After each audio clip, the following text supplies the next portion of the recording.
ইশারা দিব নাকি তোর ভালো লাগছে? থাপ্পড় দিব ভাই, দেখেই মনে হচ্ছে বিপদে পড়। আমার লাগতেছে মায়া, আর তুই হারাইছো ছায়া। হায়া সরম ওইসব আমার ভিতরে নাই।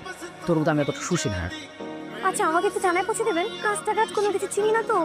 থানাটা কোন দিকে? থানায় যাবেন কেন? রাতের বেলা কোথায় থাকবো না থাকবো সে কারণে থানায়। থানা তোর আবাসিক হোটেল না যে আপনি থাকবেন।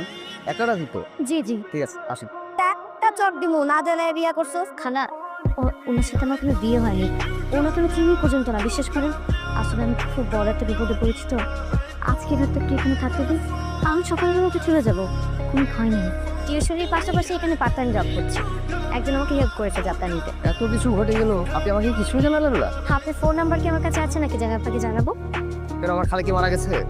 তার কাছে তো ছিল আমার ফোন নাম্বার। আপনি কি পাগল?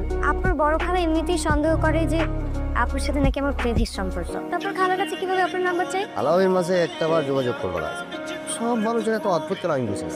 সবাই তো অদ্ভুত। আপনাকে অনেক ধন্যবাদ আমাকে সাহায্য করার জন্য। অন্তত পক্ষে একটা থাকার জায়গা তো হলো। তবে আমি খুব ভালো আছি। খুব ভালো থাকাটাই জীবনের সবচেয়ে বড় সফলতা। এই যে মানুষ টাকা পয়সা গাড়ি বাড়ির পেছনে ছোটে, এখানেই আসলে মানুষের ভুল। তো সেই জায়গা থেকে আপনি কি সেই সফলতাটা পেয়েছেন? জীবনে সফল খুব কম সংখ্যক মানুষই হয়, আর আমি সেই কম সংখ্যক মানুষের মধ্যে পড়ি না।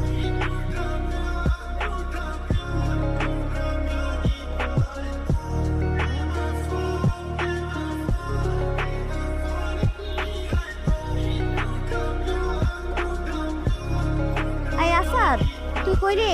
সর্বনাশ হয়ে গেছে তো। আবার কি হলো?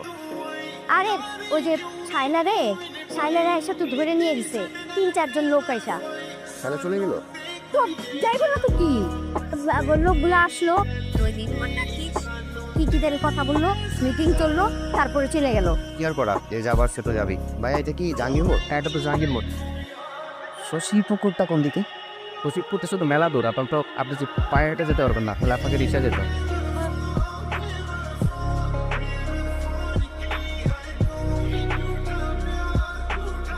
শশীপুর যাবেন?